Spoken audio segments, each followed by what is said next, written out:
Hello guys, this is Justin Beerley. This is for EDL 854, Building Finance, and this is Module 1. A little bit about my education and teaching. I graduated from Fort Hays in 2002 with my bachelor's in technology education, and then again in 2007 with my master's degree in instructional technology.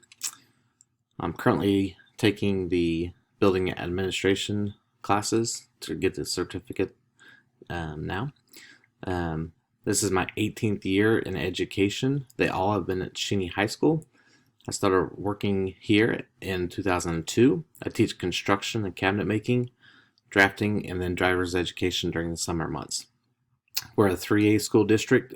We have about 70 students per grade level. I also teach online courses for Fort Hays State University and have been doing that since 2010. Other things about me, we're members of St. Rose Catholic Church, so I volunteer a lot for that. Some of my hobbies, I spend a lot of time with our family. We have a pretty big family, so that keeps us pretty busy.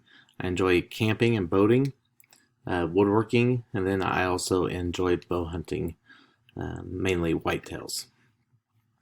I'd like to introduce you to my family. My daughter Addie is on the left. She is 12. My wife Lori sitting next to me, and my dog Lucky. Jack is 6, and Emmy is 9. 10 things I learned from the resources.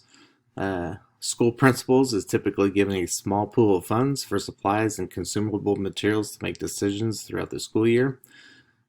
Principals are expected to have a vision, promote school improvement, and increase student success without having a budget. Typically, budget is set by the central district office. There is a different type of setup. It's called school-based management, or SBM. It's a system in which some level of authority is given to site leaders, principals, teachers, community members in the budgeting process. This type of systems allows principals the authority to make financial decisions and for alignment of goals with financial assets. Most typically, they're centrally managed resources. They're consistent, they're cost-effective, and they're efficient. This type of system is what I have experience with at a smaller school district.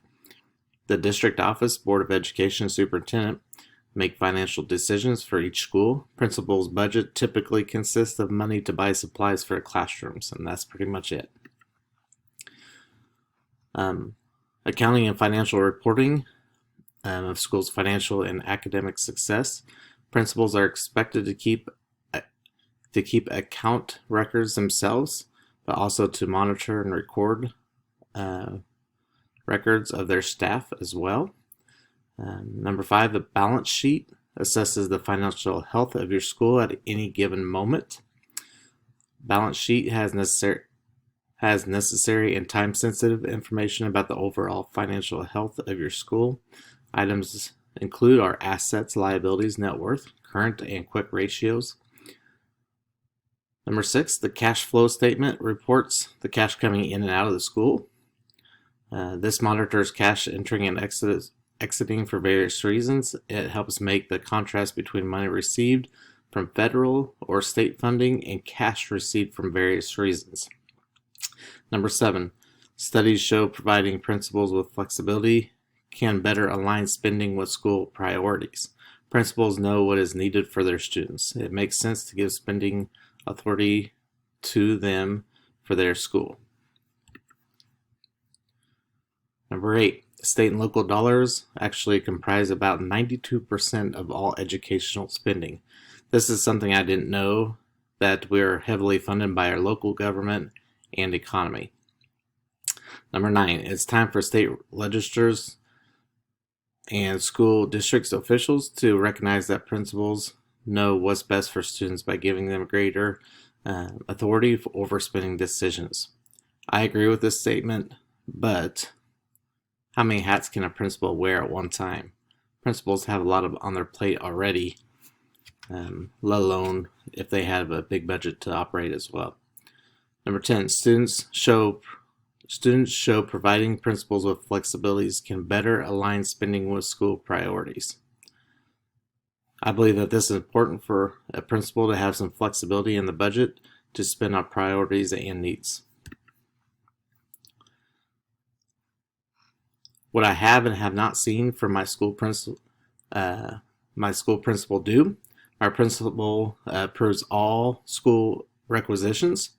I do think that sometimes he maybe doesn't know what they're for exactly, but he does approve them all. He basically has the final say over individual classroom and class budgets. He probably does other things that I don't know of. Concerns on being in charge of the budget. Allocated money scares me a little bit. Many times there are certain requirements and parameters on ways one can utilize certain money. Learning about this type of allocated money is what I need to do. Monitoring and tracking the cash receivables. For example, gate money for athletic events, class money, lunch money, and so forth and so on. Here's my reference page. I think the last two references were the same, so I just listed 3 here.